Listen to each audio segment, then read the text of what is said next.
The Minnesota Vikings Week 17 final matchup of the NFL 2020 season go to Detroit to play the Detroit Lions, and they are 7-point favorites. The Vikings are 7-point favorites this matchup, and let's look at some key injuries. Okay, linebacker Jamie Collins for the Detroit Lions is questionable to play with a neck injury. He did not practice on Wednesday. Cornerback Matthew Stafford did not practice with a rib injury. They'll have to start Chase Daniel. Otherwise, we all know how bad Chase Daniel is, but he beat us in the 2019 season when he was with the Chicago Bears. He beat us, so you can't count anything else, especially with this Vikings secondary. I mean, wide receiver Kenny Golladay did not practice with a hip injury as well, and still, with Marvin Jones, with Mohamed Sanu, with Danny Amendola, they can pass all over us.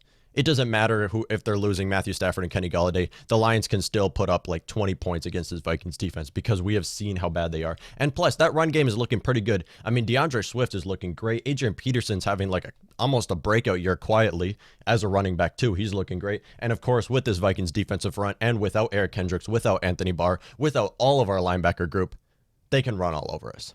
I mean, DeAndre Swift's going to have a field day against this Vikings team. TJ Hawkinson's going to look great. I didn't even mention him. It doesn't matter who they have starting. This Lions offense can beat us in many different ways. Okay, Vikings. Running back Dalvin Cook.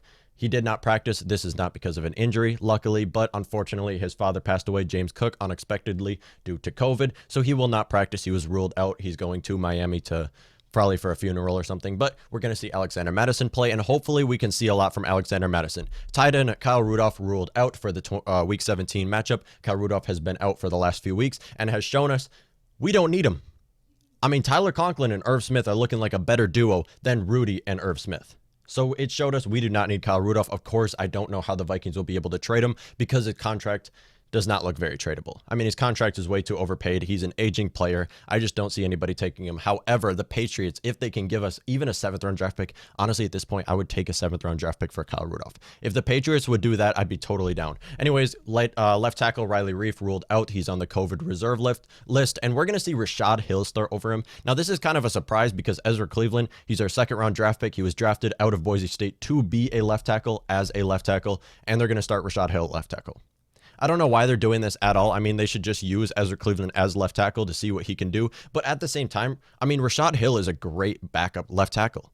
He has shown himself to really add a lot of depth to this Vikings offensive line. And to have a player go out and Rashad Hill to be out there looks great. Eric Kendricks did not practice again with I think it's a calf injury. Yep, he did not practice. He's missed the last 5 weeks, and it has shown us how much we need Eric Kendricks, who is the NFL leading tackler, and since then have looked awful. I mean, we have allowed big runs to the Bears. We've allowed huge runs to Alvin Kamara and the New Orleans Saints. We'll always remember that game. Anyways, we have seen Blake Lynch and Hardy Nickerson start over him because he's been injured, and they have not looked good at all. Anyways, defensive end Afadio Denebo did not practice with a chest injury. We have seen Brailford come in. I've never heard of James Brailford until this season, and we've seen Hercules Mataafa. I'm huge on Hercules Mataafa. I think he is a great defensive end. He is a lot faster than Afadi.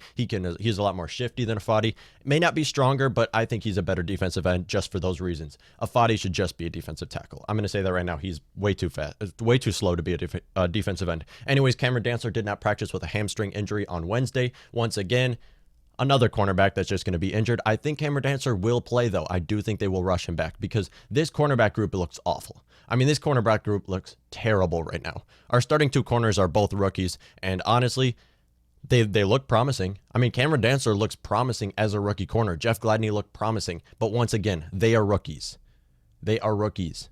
You don't want to start 2 rookie cornerbacks and the rest of your team to be bad. I mean, Harrison Hand is our cornerback 3, and then we also have Dylan Mabin, someone like that, and then Chris Jones. Chris Jones also did not practice with a groin injury. This Dylan Mabin guy who I just talked about, we stole him from the Las Vegas practice squad. We stole Chris Jones from the Cardinals practice squad. Basically, at this point, we are so banged up on secondary that we're just taking other teams' practice squad guys and using them. That's all the Vikings have been doing. Anyways, both teams are playing for nothing. So even though all those injuries, there's no really reason to rush a lot of those guys back because once again, Lions and Vikings are better off losing this game. Doesn't mean they're going to try to lose, but they're better off losing this game to raise draft stock and hopefully get someone better. Anyways, Vikings, we have a lot to prove. I mean, the Vikings don't have a lot to prove. There's a lot of Vikings players that have a lot to prove. I already went over this. If you're watching this on YouTube, I went over it yesterday. If you're listening to the podcast, I just went over it. But anyways, Alexander Mattison, Amir Abdullah, and Mike Boone all possibly can solidify themselves as a running back too. I mean, Amir Abdullah is having a great year. Mike Boone is looking great. Mike Boone looks amazing. He's an underrated player in this Vikings team. I mean, he looks good as special teams. He looks good as a running back. He looks good as a wide receiver. Mike Boone looks great. Amir Abdullah has also looked really good. I don't know if he's going to be here for another season because if KJ Osborne can steal his spot as a kick returner, there's no reason to keep Amir Abdullah at this point. Anyways, Alexander Mattison, he still has a lot to prove. KJ Osborne, there's a lot of guys who have a lot to prove. I mean, obviously the Vikings we aren't going to be watching the game hoping completely that they'll win. Of course, we'll cheer for them to win. But what we're going to be watching is these guys and seeing what they can do. I mean, if Troy Dye can come back, we have a lot to see from Troy Dye. He has a lot to prove as well. Ezra Cleveland, Rashad Hill, there's multiple guys who you can watch. KJ Osborne especially. Anyways, Lions, who have something to prove. Mohamed Sanu and Danny Amendola, we can watch for these guys. Both these guys are aging players. They're going into their 30s at this point. Both on one-year deals, going to be unrestricted free agents. So watch for Mohamed Sanu and Danny Amendola. I mean, Mohamed Sanu has looked great these last couple seasons. Danny Amendola, I don't know why he hasn't retired at this point. He looks done. I mean, we have seen so many Lions. How many Lions wide receivers have played in the last 5 seasons? I mean, with the Vikings, we have seen multiple Lions wide receivers come and go. Danny Amendola is coming and going. We saw Golden Tate. We saw a bunch of other guys. And now we're seeing Mohamed Sanu. He's probably going to be gone in a couple seasons. The only guy that I can see staying is going to be Marvin Jones. He's the only guy I can see there being for a few more seasons. Anyways, what's the easiest way the Vikings can win? I would have said just running through Dalvin Cook. Easiest. If you're playing the Lions defense, you can win in multiple different ways. There's many ways you can win. The easiest way is just running through Dalvin Cook. Of course, he's not going to be out there, but still, even if you feed Alexander Mattison, I think the Vikings can just run up, get 5 touchdowns that way. Setting up the pass. Use the run to set up the pass to set up the run. Anyways, this matchup, though, what's the easiest way to win? Giving the ball to Justin Jefferson. I mean, if you can give the ball to Justin Jefferson, he has an easy matchup this week. I mean, both Jeff Okudah and Trufant are both on IR. Justin Jefferson is going against some guy named Darrell Roberts or something like that. Anyways, he has an easy matchup. He is coming up on Anquan Boldin's record set in 2003. He needs 110 yards receiving this game to break the all-time rookie wide receiver record, and I think he will get it, just because of how easy it is for him to get that this game. This is the Detroit Lions, remember. We don't have Dalvin Cook. Easiest way to win. Just give the ball to Justin Jefferson. Honestly, I think Kirk can have a field day. I think Kirk is going to look great. And also, Justin Jefferson is coming up on the franchise record set by Randy Moss in 1998. 46 yards receiving for Justin Jefferson to break that record. Anyways, Kirk Cousins, 300 passing yards. This is my prediction. 300 passing yards, 30 rushing yards. I think Kirk is going to run a lot. I mean, this is something we've seen in the 2020 season. You got to use Kirk. Use him for his legs. People don't realize that Kirk can run because he doesn't. But this season, we have seen what he can do. Kirk's got to run.